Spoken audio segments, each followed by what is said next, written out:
상속인들이 고인의 병원비를 대납하더라도 웬만해서는 공제가 되지 않거든요. 그래서 상속세를 조금이라도 줄이려면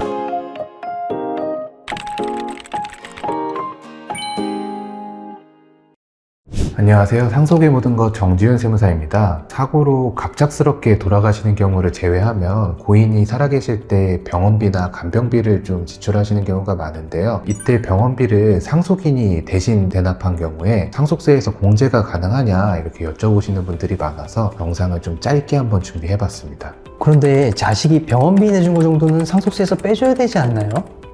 네, 보통은 그렇게 생각하시는 경우가 많은데요. 국세청은 이제 기본적으로 상속인이 대납한 병원비를 상속세에서는 좀 공제할 수 없다는 태도예요. 왜냐하면 병원비를 상속세에서 공제하려면 상속인이 대납한 병원비가 고인 기준으로는 채무, 그러니까 상속인에게 갚아야 될 돈으로 인정받아야 되거든요. 자식이 대납한 병원비가 고인 입장에서는 채무가 아닌가요? 국세청에서 판단할 때는 병원비를 대신 내준 거는 채무가 아니라 가족 간의 도리나 부양 의무를 다했다라고 보는 경우가 많거든요. 이게 조금 특이한 게 병원비랑 간병비는 증여세도 안 나오는 항목이에요. 그래서 부모가 자녀한테 주든 자녀가 부모를 부양하든 증여세가 없는 항목들이거든요. 이게 왜 그러냐면 가족 간의 부양 의무나 도리로 보기 때문에 이거를 뭐 갚아야 될 돈이라든지 채무로 보지 않는 경우가 많습니다. 그래서 상속인들이 고인의 병원비를 대납하더라도 웬만해서는 상속세가 공제가 되지 않거든요. 그래서 상속세를 조금이라도 줄이려면 고인이 직접 병원비를 결제하시는 게 훨씬 더 유리하십니다.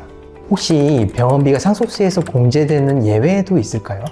네, 예외적으로 인정해주는 사례도 있어요. 가장 대표적으로는 사망일 이후에 밀린 병원비를 상속인이 대신 부담해주는 경우거든요. 이거는 원래 고인이 내야 될 병원비인데 상속인이 어쩔 수 없이 부담해주는 경우이기 때문에 얘는 명확하게 채무로 인정을 해주고요. 예외적으로 또 하나 케이스가 고인이랑 상속인 간에 구체적인 계약 같은 걸 통해서 병원비를 부담해주겠다, 대신에 이거를 나중에 갚겠다라는 계약서가 있다든지 차용증이 있다든지 이런 좀 예외적인 경우에는 병원비를 채무로 인정해 주기도 합니다.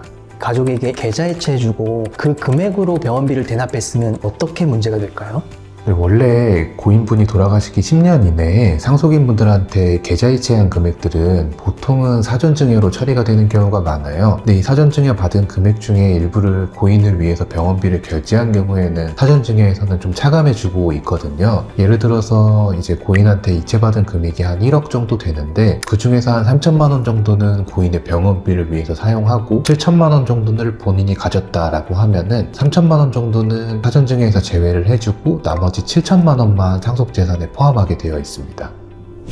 고인이 직접 병원비를 결제하는 게 상속세에서 유리하다고 말씀을 해주셨는데요. 고인께서 부동산만 있으시고 결제할 현금이 없다면 어떻게 결제하는 게 유리할까요? 네, 그런 경우가 저도 상담하다 보면은 종종 있는데요. 제일 좋은 거는 고인 명의로 대출을 받아서 병원비를 내거나 아니면 그냥 부동산을 처분해서 내시는 게 제일 깔끔해요. 근데 부동산 처분이나 대출이 좀 어려우시면 어쩔 수 없이 상속인들이랑 계약을 할 수밖에 없거든요. 근데 계약을 이제 단순히 차용증 하나 썼다고 인정해 주는 건 아니라서 정말 구체적인 내용들이 들어가야 되니까 가까운 세무사 사무실이나 변호사 사무실 가셔가지고 이 부분에 대해서 계약서를 쓰고 싶다, 한번 상담을 받아보고 싶다라고 하시는 게 제일 좋을 것 같습니다.